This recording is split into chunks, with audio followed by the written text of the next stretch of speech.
Cara, o primeiro tempo do Vasco foi um grande primeiro tempo. Aliás, eu vou ser mais preciso. O primeiro tempo entre Vasco e Fortaleza, ele foi um grande primeiro tempo. Uma intensidade absurda e é uma intensidade com as duas equipes sabendo o que tinham que fazer. E eu pouco vi. Eu sempre costumo dizer aqui na live que o futebol brasileiro, ele é um futebol intenso. Ele é um futebol de correria. Mas no nível e pelo tempo que a gente teve aqui de 35, 40 minutos com as duas equipes numa intensidade alta e principalmente o Vasco, que inclusive teve uma posse de bola bem superior ao Fortaleza, que trocou muito mais passes que o Fortaleza, inclusive errou menos passes do que o Fortaleza, mesmo trocando mais passes. O Vasco realmente fez um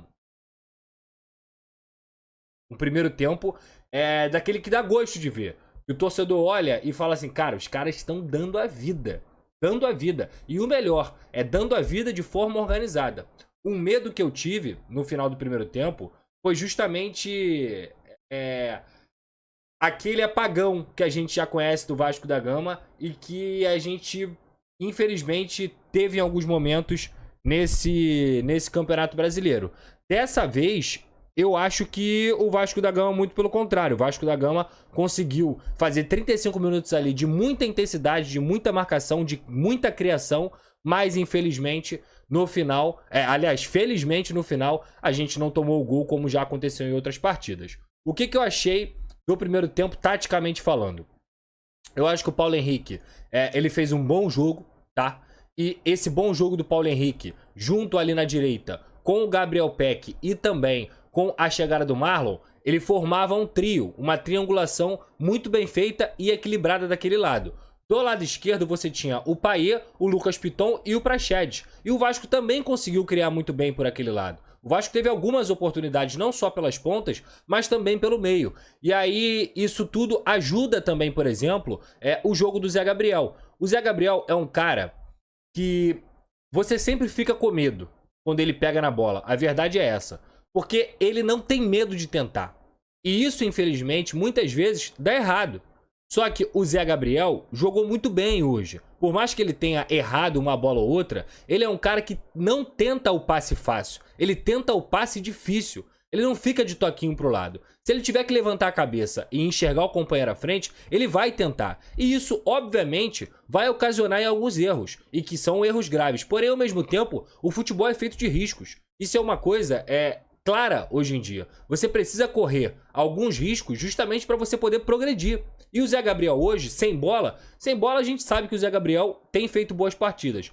E com bola, o maior medo da gente com o Zé Gabriel é justamente essa saída de bola. E hoje não. Hoje eu acho que ele foi muito bem, por mais que ele tenha cometido alguns erros, ele foi muito importante também nessa transição, justamente porque quando o Piton sobe e quando o próprio Paulo Henrique sobem, quem faz a saída é o Zé Gabriel, junto com o Maicon e junto com o Léo. O Léo tem uma saída mais acelerada, que é aquela saída onde ele carrega a bola e ele consegue achar o passe na lateral, seja para o Lucas Piton ou na ocasião do primeiro tempo, sendo para o Payet. Já o Maicon, ele tem outro tipo de saída de bola. E o Maicon foi muito bem com bola hoje também, mas ele não consegue carregar a bola como o Léo carrega. Então o Maicon busca o quê? Busca o passe mais curto. Então essa presença do Zé Gabriel ali, ela é extremamente importante para que o Vasco tenha dinâmica. Então por que eu elogiei o jogo do Paulo Henrique hoje? Porque em nenhum momento, assim como ele tinha feito na última partida que ele foi titular, ele quebrou a bola, digamos assim. Ele não estava com medo da bola, muito pelo contrário. Ele pegava na bola, levantava a cabeça, algumas vezes dava alguns tapas exagerados, mas em nenhum momento ele quebrava a bola. A bola não queimava no pé dele. Então quando ele precisava, ele cortava um jogador do Fortaleza e progredia. Quando precisava dele receber de costas, ele conseguia dar um suporte ali pro Maicon. E quando o Maicon não tinha essa oportunidade, ele não dava chutão, ele tentava fazer lançamentos para poder acionar um pack da vida, para poder acionar outros jogadores. O Marlon Gomes também foi um cara que se dedicou muito. Tanto é que ele sai lesionado e cansado também. Ele se dedicou e correu o tempo inteiro. E ele foi extremamente importante na recomposição, porque o Fortaleza é uma equipe extremamente veloz também. É uma equipe que sai muito bem.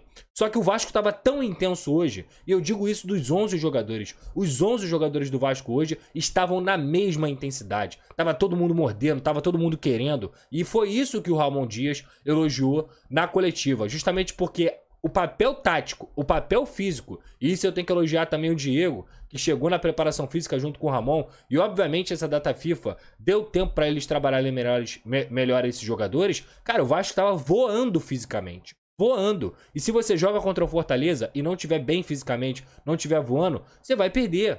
Você vai tomar pau. Porque os caras são sinistros no contra-ataque e também é uma equipe extremamente qualificada no quesito intensidade. Então no primeiro tempo o que faltou pro Vasco de fato foi o gol. Foi o gol. Porque as chances foram criadas. Só o Praxedes teve 2 chances. Uma na assistência do Payet e outra é que ele conseguiu abrir ali pela esquerda e fazer um chute. Depois, o próprio Praxedes acha uma bola pelo meio e coloca o Verratti na cara do gol. Só que aí o Verratti não consegue fazer uma finalização tão forte. Aliás, eu vou falar especificamente do Verratti já, porque ele pode não ter feito um bom jogo com a bola. Ele pode não ter feito um jogo espetacular. Mas, cara, é impressionante a dedicação desse cara. O Verratti tem 35 anos. E aos 42, 43 do segundo tempo, ele tava dando pique lá atrás pra poder ajudar. O sem bola do Verratti hoje é um jogo pra quem é centroavante e quer entender como é que funciona a dinâmica hoje de um centroavante que precisa marcar, que precisa fazer uma pressão, é sentar e assistir o jogo do Verratti hoje. Extremamente importante na partida do Vasco. Não para, o cara não para em momento algum. Ele não se dá por satisfeito e nem por vencido em momento algum. O Verratti é um exemplo, é um cara muito foda. Isso é profissional, isso é atleta. E por isso que com 35 anos ele continua desempenhando o futebol que ele vem desempenhando aí no Vasco da Gama. Então no primeiro tempo eu acho que faltou o gol. E aí tem a discussão, né? Ah, o Payet tava mais na esquerda. Tava como um ponta. De fato, gente, tá muito claro que ele não é um jogador veloz, porque ele nunca foi um jogador veloz na vida inteira. Agora, a qualidade dele, você percebe só dele receber a bola. Só dele receber essa bola, você vê que ele tem qualidade. Mas, coincidentemente, a melhor jogada que o Payet criou no primeiro tempo foi jogando por dentro. Quando ele consegue carregar e ele entrega a bola pro Praxedes. E o Praxedes faz a finalização e o goleiro acaba fazendo a defesa. Dito isso, pela necessidade, o Rossi entra no segundo tempo. E aí, eu até falei no Twitter isso na minha análise no primeiro tempo. O que eu faria? Eu colocaria o Payet pro meio, eu recuaria o Praxedes para segundo volante e deixaria o Rossi numa ponta com o Peck na outra. O Rossi na direita e o Peck na esquerda. Para que o Payet dê um pouco mais de qualidade nesse meio campo, que estava faltando esse passe final, esse chute final no time do Vasco. Então, o que aconteceu? O Payet, logo no começo do segundo tempo, ele já começa a mudar a partida. Porque ele joga por dentro, ele não precisa dar piques enormes justamente por jogar no espaço do campo, onde você tem pouco espaço para você poder jogar de fato. Mas pela qualidade dele, ele conseguia fazer as tabelas, ele conseguia enxergar o jogo melhor, porque ele não enxergava o jogo lateralizado, muito pelo contrário, era de costas. E como ele gira muito rápido, tem a qualidade que ele tem, toda hora ele pegava a bola em condições de enxergar o jogo, de ver seus companheiros. Tanto é que tem um lance que eu até comento no Twitter e depois viraliza, que é: chuta, Payet. Chuta. Tem que chutar, cara. Teve um lance que ele tentou novamente, mais uma vez, que é algo que ele vem cometendo a todo momento, que é tentar oportunizar os companheiros. Dar o passe pros companheiros. Ah, tá errado, Pedrosa. Não tá errado. Mas um cara da forma, que tem o chute que ele tem, um cara da qualidade dele, tem que bater no gol, tem que arriscar, tem que ser mais fominha. E aí ele tenta chutar, ele tenta tocar e o Vasco acaba perdendo um gol. Logo depois, ele recebe uma bola na área, com toda a qualidade dele, limpa o marcador, dá mais um tapa e bate com a canhota de forma maravilhosa, de forma magistral, decide naquele momento ali o jogo pro Vasco. E era isso que o Vasco precisava. Era de um grande craque, era de um cara que em jogos difíceis como esse, aparecesse pra falar assim: me dá aqui, dá a bola aqui em mim que eu vou resolver. E foi justamente o que ele fez. Parece que ele estava guardando esse chute, né? E ele guardou muito bem. Ele guardou no cantinho de canhota e fez o Vasco da Gama marcar o primeiro gol. E logo depois você percebe que ele cansou também. Ele cansou e aí as pessoas confundem muito. Ah, o Vasco tomou o gol e recuou. Não, gente. O Vasco não tomou o gol e recuou. O Vasco tomou o gol e foi pressionado, foi amassado pelo Fortaleza. E repito aqui, O Fortaleza é um grande adversário. O Fortaleza é finalista da Copa Sul-Americana com um dos trabalhos mais sólidos do futebol brasileiro há anos com o Vojvoda. Então, obviamente, uma equipe como o Fortaleza, que tá perdendo, mesmo sendo fora de casa, ela vai ter força para te amassar e ela vai ter força para buscar o empate. Então, o Vasco não recuou. O Vasco resistiu. Resistiu depois de ter feito 60, 65 minutos intensos. Que chegou ao gol com o seu jogador e depois recuou. E aí eu tenho que elogiar o Ramon de novo, quando ele saca rapidamente, coisa que ele não fez na partida contra o São Paulo, e ele tira o Praxedes. Por que ele tira o Praxedes? Porque o Praxedes estava cansado. Estava cansado. E aí ele coloca o Jair.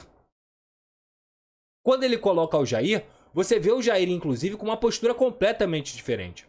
O Jair entra e entra muito bem. Entra mordendo, entra protegendo a área, entra dando suporte ao Zé Gabriel. E quando ele tinha a bola, ele conseguia, com a qualidade dele, que a gente sabe que qualidade não falta pro Jair, ele conseguia clarear o jogo. E o Vasco tinha saídas com o Gabriel Peck, tinha saídas com o Lucas Piton. E foi assim que o Vasco conseguiu resistir. E aí eu tenho que fazer aqui as menções honrosas, é claro, a partida do Maicon, simplesmente absurda. Absurda a partida do Maicon. Ao Paulo Henrique, que salvou um gol no primeiro tempo, quando o jogador do Fortaleza estava cara a cara. Ao Lucas Piton, que fez mais um jogo absurdo. Ao incansável Gabriel Peck. E principalmente, ele, de novo ele, mais uma vez ele, Léo Jardim. Salvou o Vasco hoje de novo. Salvou o Vasco de ter tomado gol. E colocou mais pontos no bolso dele, dentro desse Campeonato Brasileiro, que ele vem fazendo. Ele falha, vez ou outra. Ele tem uma reposição lenta de bola. E que hoje não aconteceu. Ele repôs até muito bem. Só que, debaixo das traves, é muito difícil você contestar o Campeonato Brasileiro que o Léo Jardim faz. O Vasco só tem hoje 30 pontos porque o Léo Jardim estava lá. Porque ele é tão decisivo quanto um atacante. Quanto um Paulinho, quanto um Payet, quanto um Verratti, quanto um Gabriel Peck. Tá? Ou até mais. Ou até mais. Quem continua criticando o Léo Jardim por birra com ele, me desculpa, não assiste jogo do Vasco. Tá vivendo em outra realidade. O Léo Jardim, mais uma vez, salvou o Vasco da Gama hoje. Então, de forma geral, depois o Cocão entra também, e o Cocão, ele faz uma coisa dentro da partida que é muito importante e que faltava ao Vasco da Gama, que era a malandragem. Era a malandragem. Tem uma falta que o Cocão faz, se eu não me engano, era o Caleb, que estava arrancando em direção ao gol, e o Matheus Cocão faz o quê? Puxa o jogador do Fortaleza e toma o cartão amarelo. Fazendo falta. Parando jogada. Porque falta é do jogo. Falta é do futebol. Tá? E é esse tipo de coisa que faz a diferença no resultado. E o Matheus Cocão conseguiu fazer isso dessa forma. Então, assim, hoje foi um grande jogo mesmo. Foi aquele jogo pra recuperar as energias de jogos não tão bons contra São Paulo, contra o Santos nem se fala, contra o próprio América Mineiro. O Vasco não joga bem, mas vence. Hoje não. Hoje o Vasco jogou bem, deu sinais de intensidade, de entrega física, de entrega técnica, sem o Paulinho, e conseguiu vencer um baita de adversário, que é o Fortaleza.